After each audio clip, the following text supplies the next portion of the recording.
Continuamos en UPAO Noticias, siempre en vivo por la señal digital HD 3.1 y por el fanpage Vive UPAO TV. Está con ustedes Alberto Pinillos. Vamos a dialogar con el doctor Humberto Enríquez, abogado constitucionalista, docente en la Universidad Privada Antero Borrego, para seguir analizando esta situación de crisis que vive el país, crisis política, crisis social y entre otros temas, conversar sobre esta denuncia penal que han presentado ya ante el Ministerio Público contra la presidenta Dina Boluarte, instituciones de derechos humanos como APROET, IDL, entre otros. Doctor Humberto Enríquez, bienvenido a UPAO Noticias. Buenas tardes.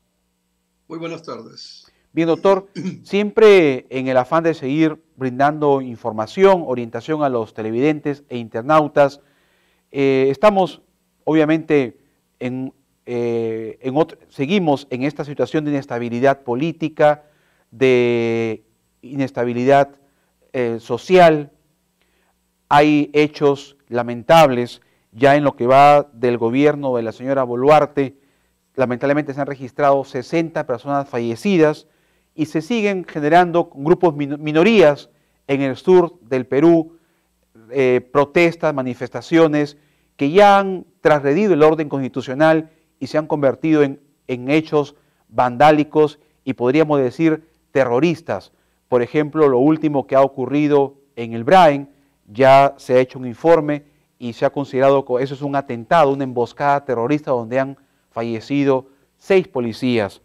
Ahora, respecto a esta denuncia que hace APROET y IDL, ¿qué lectura podemos darle? ¿Esta denuncia penal es viable a la presidenta de la República, doctor Enríquez?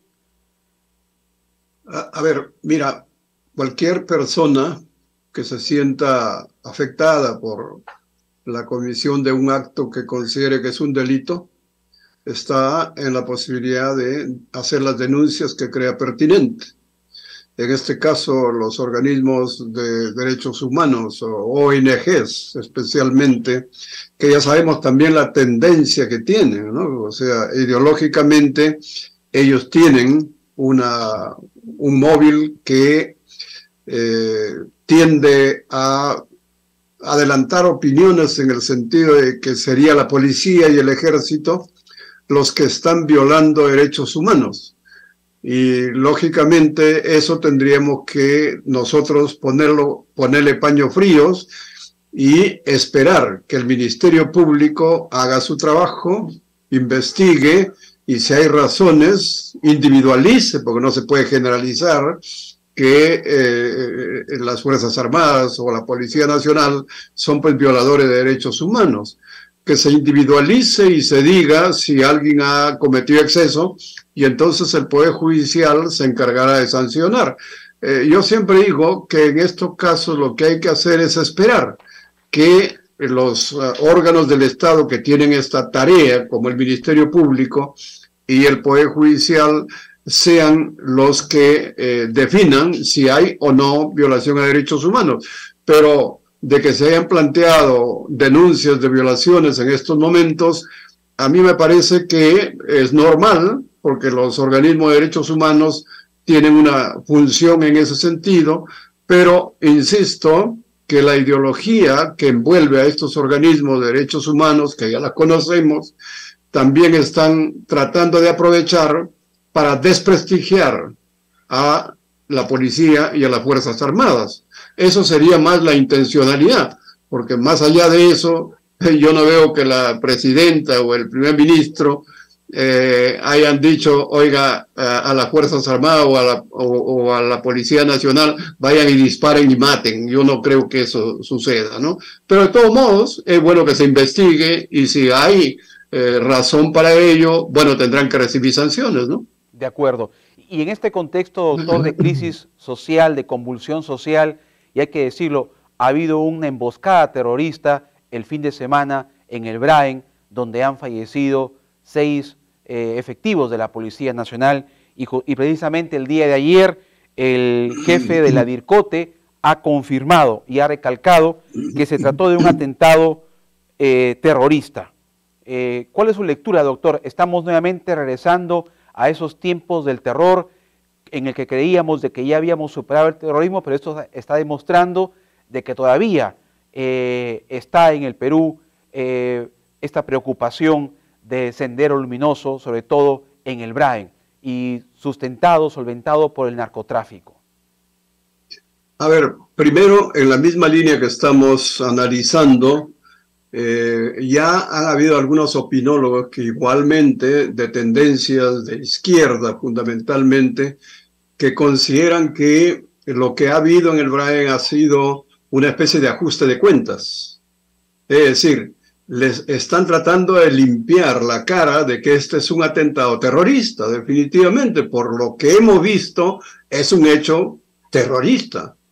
Esa es la forma como trabaja el terrorismo. Entonces, yo lo que quiero dejarte claro es que hay una narrativa desde la perspectiva de la izquierda, fundamentalmente, que está tratando de hacer ver que estos actos más bien son aprovechamientos de la derecha, etcétera, ¿no? Pero los hechos son los hechos. Lo que hemos visto es un grave atentado y la pérdida de 7 vidas. En este caso, no he visto a ningún organismo de derechos humanos saliendo a defender a los policías que han muerto y a darle el pésame a la familia que ahora se han quedado huérfanos. Entonces, veo que hay un doble rasero, se mide de doble medida, en el sentido de que si son de izquierda todo está bien, pero si no son de izquierda todo está mal. Eso es lo que a mí me preocupa, porque ya no tenemos objetividad. Lamentablemente, esta gente sale en los medios de comunicación y lógicamente confunde, y a través de las redes sociales ni qué decir, ¿no es cierto? Ahora, evidentemente, como tú decías, no hemos terminado con Sendero Luminoso. Sendero Luminoso está en el Braen, está ligado también al narcotráfico y naturalmente no solamente actúan violentamente, como hemos visto, sino también en la lucha por la batalla cultural. Ellos prácticamente nos han ganado porque ha llegado incluso a la presidencia una persona que tenía ciertas ligazones con algún organismo generado desde Sendero Luminoso, ¿no? Entonces, esto es lo que ha habido, y con la caída del presidente Castillo estamos viendo las consecuencias de todo lo que hemos venido pasando en el Perú, que es muy grave, lógicamente, ¿no?